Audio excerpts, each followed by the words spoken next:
Bon, ben l'exemple 4 est un petit peu plus compliqué. Fait que Justin a 2 fois plus d'argent dans son cochon mauve que son cochon vert. Fait que 2 fois plus d'argent là-dedans.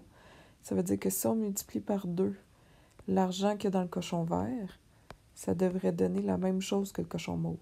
OK? Donc, on peut s'entendre, là. Le mauve, c'est 2 fois le montant de l'argent dans le cochon vert. OK? Ou tu pourrais dire, si tu prends l'argent du cochon mauve puis tu la divises en 2, OK? Ça donnerait l'argent du cochon vert. Donc, le mauve, divisé en 2, ça pourrait aussi donner l'argent dans le cochon vert. Mais bon, on va partir avec peut-être le plus simple, là. Vu qu'il y a 2 fois plus d'argent dans le mauve que dans le vert, ça veut dire l'argent du vert, si je le multiplie par 2, ça me donne l'argent dans le mauve. On poursuit. Maintenant, dans le mauve, on a des pièces de 10 sous et de 2 $. Donc, dans le mauve, des 10 sous, des 2 $. Dans le cochon vert, on a des 25 sous et des 1 $. Qu'est-ce qui va être notre X là-dedans? Bon, on va y aller phrase par phrase. En vidant l'argent des 2 cochons sur sa commode, il constate qu'il y a 5 pièces de 25 sous de plus que le nombre de pièces de 1 $. Donc, les 25 sous sont décrits en fonction des 1 $. Il constate aussi qu'il y a 8 pièces de 10 sous de plus. Fait que les 10 sous, il y en a 8 de plus que le nombre de pièces de 2 $. Les 10 sous décrits en fonction des 2 $. Il y a 2 fois plus de pièces de 2 $. Donc, les pièces de 2 $, il y en a 2 fois plus que le nombre de pièces de 1 $. Ce qui fait que finalement, les 25 sous sont décrits en fonction des 1 $, les 2 $ en fonction des 1 $, les 10 sous en fonction des 2 $, ce qui fait que notre X, ça va être le nombre de 1 $. Premièrement, pour l'identification, un petit peu plus épais. Notre nombre de 1 $, c'est notre X. On va y aller avec les 25 sous. Des 25 sous, il y en a 5 pièces, pas fois plus, mais de plus que le nombre de 1 $. Fait que 5 de plus que le nombre de 1 $, c'est ça, X plus 5.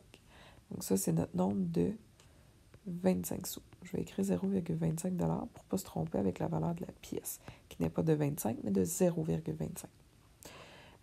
Pour les autres, les 10 sous sont en fonction des 2 $. Fait que je suis mieux d'aller faire mon expression pour les 2 $. Les 2 $, il y en a 2 fois plus de 2 $ que de 1 $. Fait que 2 fois plus de 2 $ que de 1 $. Bon, ça donne 2x. Ça, c'est notre nombre de 2 $. Et dernière phrase, il y a 8 pièces de 10 sous de plus que le nombre de pièces de 2 $. Fait que 8 de plus que le nombre de 2 $, fait que 2x. Ça, c'est notre nombre de 10 sous. Je vais écrire 0,10 $ pour la valeur de la pièce. Pour l'équation, je vais repartir du premier principe là, que je vous avais montré ici, c'est-à-dire que, deuxièmement, ce qu'on sait qui est égal, c'est que si je double le montant dans le cochon vert, ça me donne le cochon mauve. Okay? Donc là, je vais me servir un petit peu de mes dessins en haut. Les verts, c'est des 1 $ et des 25 sous. Okay? Donc, 2 fois ce qu'il y a dans le vert. Les verts, les 1 $ qui valent x fois 1. Si je les additionne à mes 25 sous, j'en ai x plus 5, qui valent chacun 0,25 $. Si je double ce qu'il y a dans mon cochon vert, ça me donne ce qu'il y a dans mon cochon mauve. Ce qu'il y a dans le cochon mauve, c'est des 10 sous et des 2 $. Fait que des 10 sous, il y en a 2x plus 8.